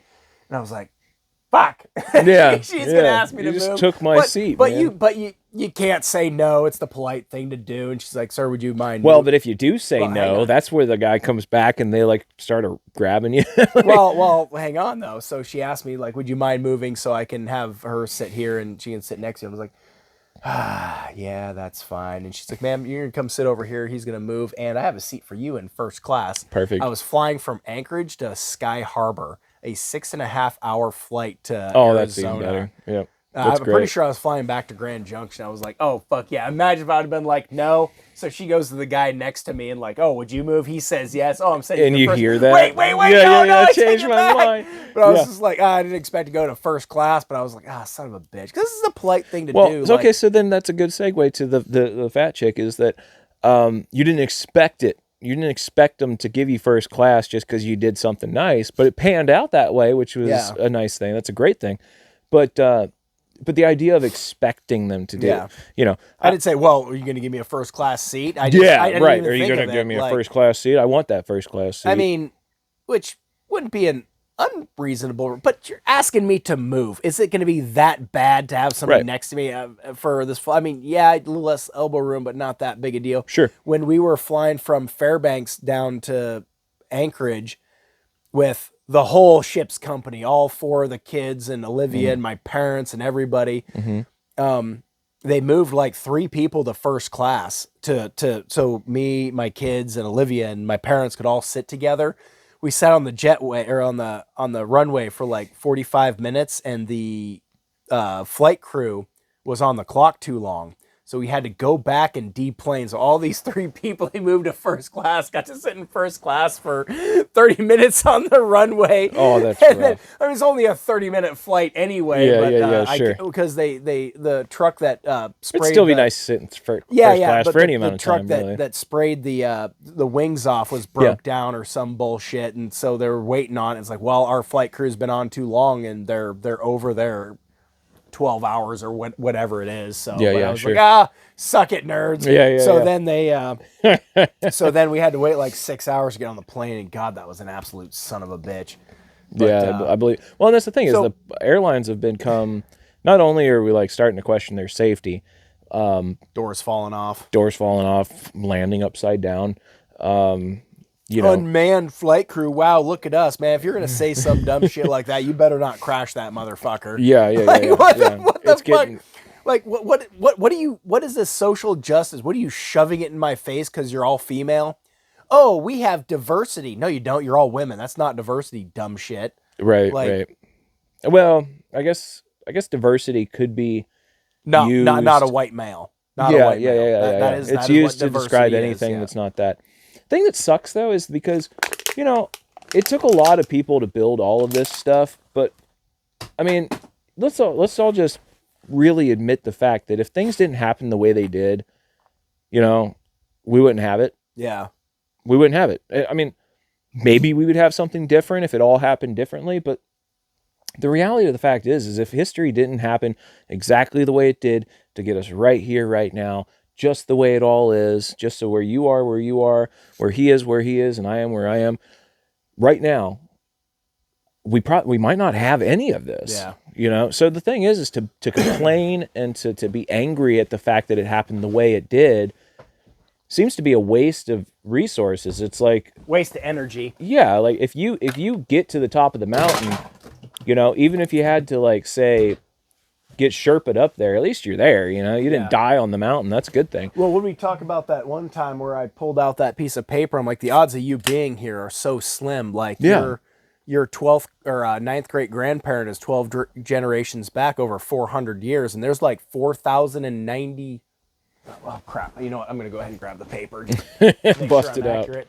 I'm sorry, 2084, or I'm sorry, 48. So 4096.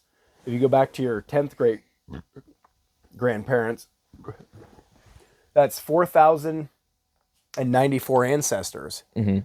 Any one of those lives could have been snuffed out at any time Sure. Or they could before have the been done next one differently. came along, Yeah. and you would cease to exist. And that's absolutely freaking crazy to me. Well, That's Aaron. That's if every one of those people on average lived to be 70 years old, I think was the number, which is kind of on the high side.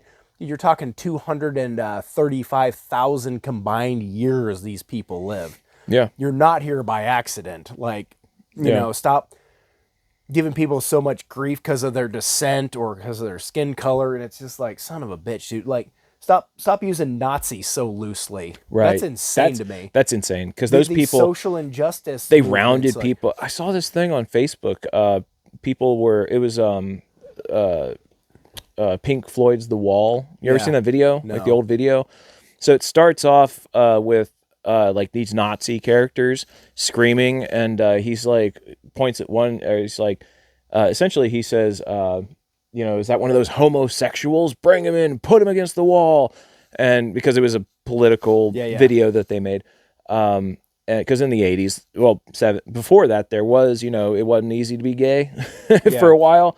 But that's not the way it is these days. So to complain right now that you're as disadvantaged as the people were back then is it's oppression because you can't get legally married in the eyes of the law. It's oppression because I won't let you into the woman's bathroom. They're so it's far oppression. past the women's bathroom one is still like, I mean, but they're so far past. They have every right that everybody else does anymore. They're so not getting It's getting a little tired to be so victimized. My rights is a catch-all for I'm not getting special treatment, special favors.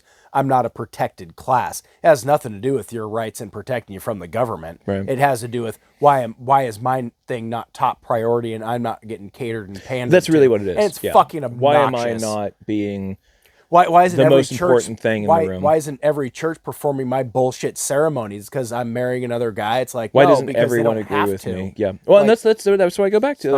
I said earlier, we will never reach a place in time and in the world where every single human being on this planet abides by you. Yeah.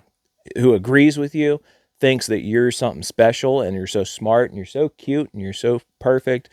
And it's never going to happen. It's never going to happen. Well, why in the absolute shit are so many people just creating problems out of nothing? It's like the government is not going to make a utopia for you. If you're you doing have all to right, figure it you out. should just be happy with that. Yeah. Like if you got your hair done, if you got like nice clothes, you can go out and if you can drop $300 on a pair of coveralls, you're not that bad off, man. Yeah. You could have been working in your ripped up, tatted up shit you owned 10 years ago, you know? Yeah. It's like people act like they're so worse off than they really are. Well, oppressed.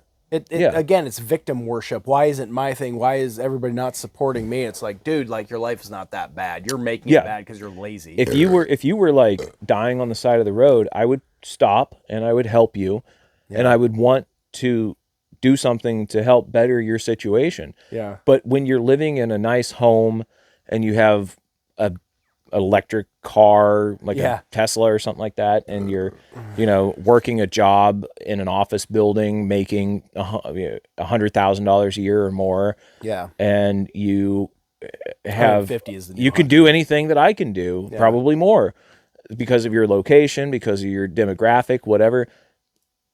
I don't feel sorry for you. Yeah. I can't, because if I feel sorry for you, then I feel sorry for everybody. I'd have to feel sorry for everybody. Yeah. And then the people who we all should feel sorry for, the ones who are drinking mud water and dying of dysentery, like you couldn't give a shit less about them. Yeah. Like when was the last time you heard one of these people actually talk about a group that needed to be, need to be talked about? Yeah.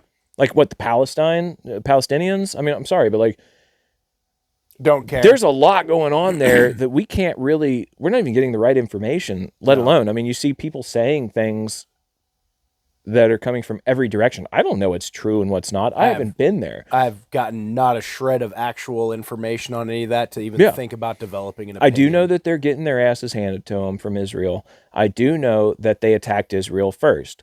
I've heard Well, that. I think we know. Well, yeah. I know that that's where it started. Was Yeah, that October thing, or was it October? October 7th? Ish, yeah. Yeah, whatever. And I understand before that they may have felt like they were marginalized by the Jewish folk or the Israelites or whatever they are. But the big thing is that when was the last time that they weren't at war over there? 200 BC, probably. I don't Some. know. Yeah.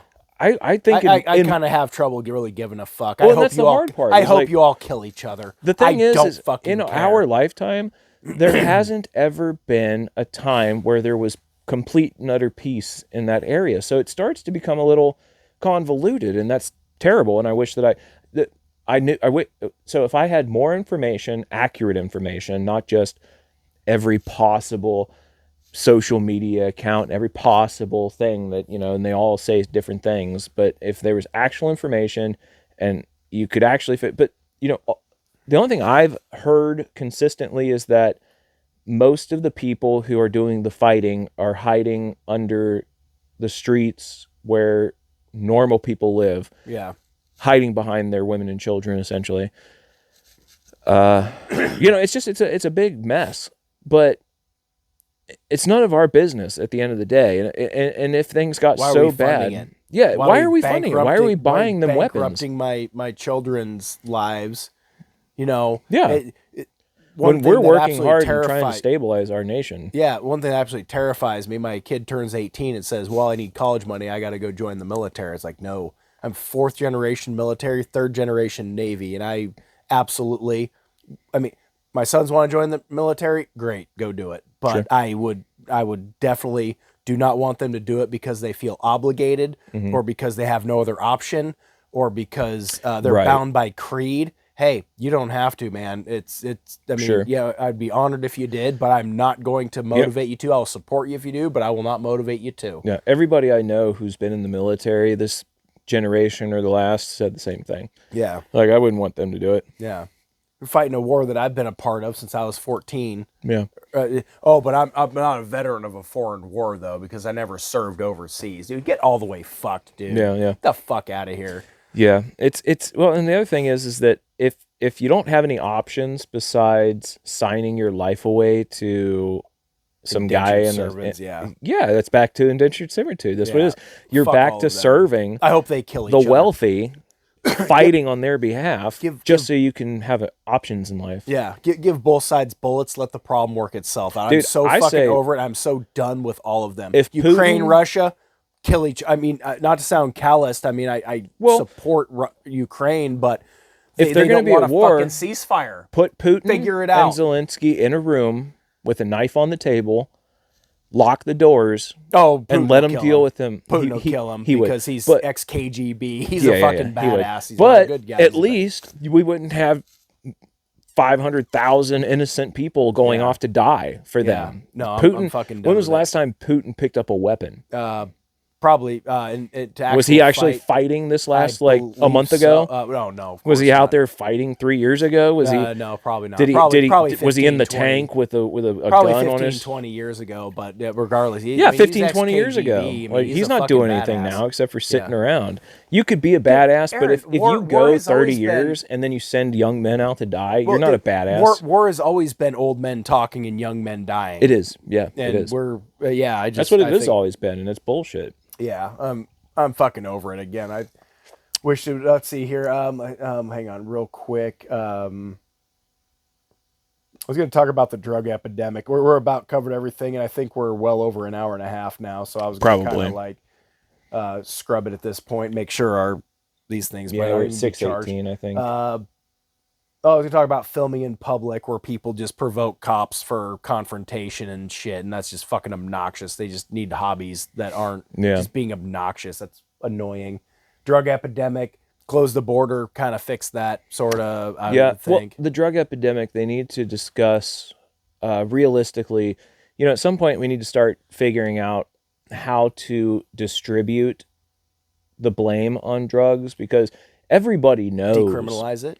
Decriminalize drugs that aren't highly addictive. And I mean, if meth was decriminalized, I mean, are you and me gonna be But out here is smoking meth instead of drinking no, but beer? Probably not. no. But meth is addictive, and it's bad for it deteriorates your body at a really Yeah, fast rate because of the chemicals that you're yeah. putting in there. It's you're Well, we've you're, all you're seen the pictures snorting of what it fucking does. gasoline or whatever Right, it is. right. Might So as well that's one be. of the ones.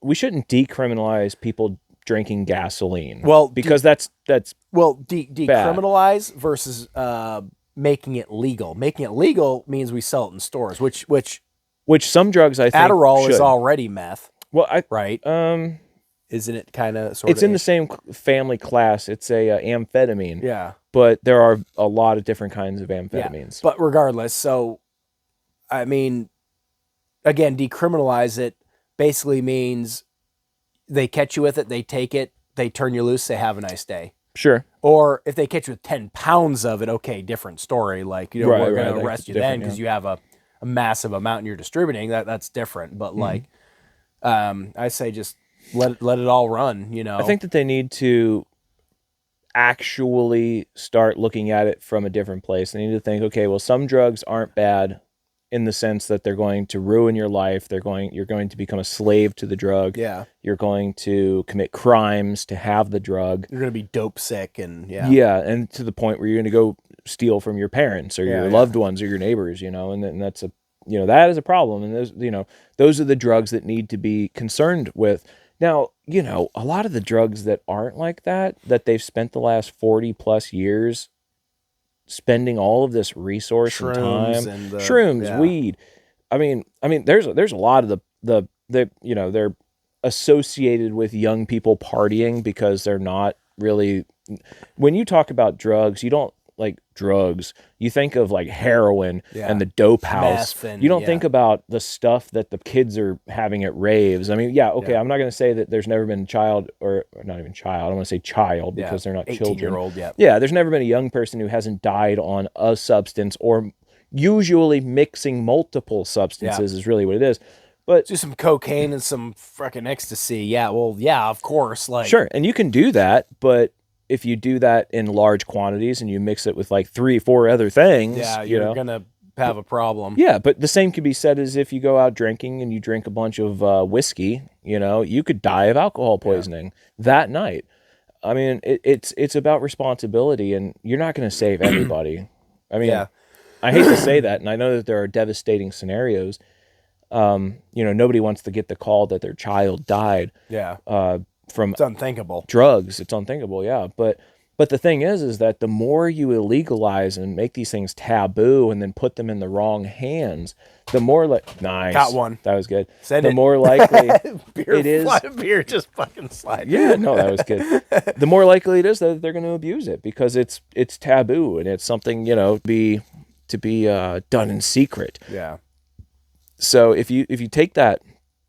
Well, look at weed. I mean, I'm not gonna lie. I think since weed became legal and has been everywhere, less people are out there buying it from the dope man, and all that stuff, and blah blah blah blah blah. I mean, nobody does almost anymore. I don't know anybody who goes and gets weed from the drug dealer. Yeah, and it's regulated, it's tested, it's all these things. You're not getting fentanyl in your weed at the dispensary. Expensive, yeah. It's not that expensive. You can get it's way more expensive. You can get a big old fat joint for $250. People are buying it illegally because the taxes on it are so expensive. Why? Yeah, because I can buy double the price of the goddamn dispensary. Well, I could get a fat joint for $2.50. Yeah, but it used to be $5 for a joint. Yeah, that wasn't even a fat joint. Yeah, I don't know. You didn't smoke back in the day when we had the Mexican brick brown frown weed with the big fucking seeds. The brown frown, man. Yeah. You used to get it, came in a tire, and you get a fucking brick of it out of there, and it was like this big, and you'd open it up and be like, like break it apart. Yeah. Yeah. And then you'd burn it, and there was always seeds in there, and it was terrible. Yeah. It was for that stuff, it was $5 for a skimp, like a bowl, really. Yeah. And then it was like $25 for an eighth, and your eighth was a lot of stems and seeds. Yeah, so you weren't really getting weed. Mostly boo-boo. Yeah, and then so on and so forth. So nowadays I can go up there, I can buy $2.50 joints and get 30 of them Well, I for bought my father-in-law like a 4-pack of joints. I want to say it was like $20. I want to say it was a year and and it half depends. ago. You can pick and choose what you want too. Yeah. You can get sativas, Yeah. hybrids, Well, indicas. I mean, which is totally fine. I mean, I'm all about it being legal. I'm just saying, I think it's. But it's a prime more example. Well, okay, so yeah, Well, let's just say. what is with the fentanyl and the bullshit people are putting in there? How are they even getting it? And why are Oh, you I know, poisoning yeah. your customers? Yeah, Oh, why would you think that that's a good idea? I put some in with my heroin, so somebody overdoses, and then people, Or this even with guy's my got good ecstasy, shit. Like, or with my this or that. Yeah, like all of a sudden, all of your customers are dying. yeah, you don't want to kill your customer. Oh, I'll always have more customers. Like, hey, buddy, you need any more you of that won't. stuff? Like, Yeah. I'm good, dog. I think I got to cover the bills this month. I better not. You know, Yeah. like, yeah, you wouldn't Well, buy the the dude shit took from a them. little vial, and he was just like this little bitty pinch. He's like, "This will kill every man in this room." Versus, Right, I saw here's, that, Here's yeah. this thing of cocaine. He's like, "Oh yeah, we could do Oh, 10 yeah, you times could this do- in a night. We'd be fine." Yeah, you could do. Like, one it's of my fucking younger crazy. years, I used to see people doing cocaine. I used to see people doing it. Younger years. But well, yeah, but still, Appreciate it. Enjoy it. you could do quite a bit of cocaine Yeah. without having it be even a problem. You could still get up and go to work the next day. Yeah. You didn't do cocaine and all of a sudden you were like out there, you know, doing unthinkable things to yeah. get the money to get it. You know what I Yeah. mean? It just didn't work that way. You had to, honestly, to get really addicted to coke, you either had to be a dealer or you had to have a lot of money to buy it. Yeah, where you're like Doing it all the really time. like Yeah. trying to impress people. Oh, I'm not a Right. fucking. You're either I'm doing not a dealer. $1,000 a day or you're not. Yeah. And that's the way it is. All Well, right. let's see here. Oh yeah, Jesus Christ, we're almost up to 2 hours. So. Yeah, I gotta cut it though. I gotta get All right. back. Yeah. No. Hang on. Sit down for 1 second. We got do our Outro. our outro real quick. All right. Well.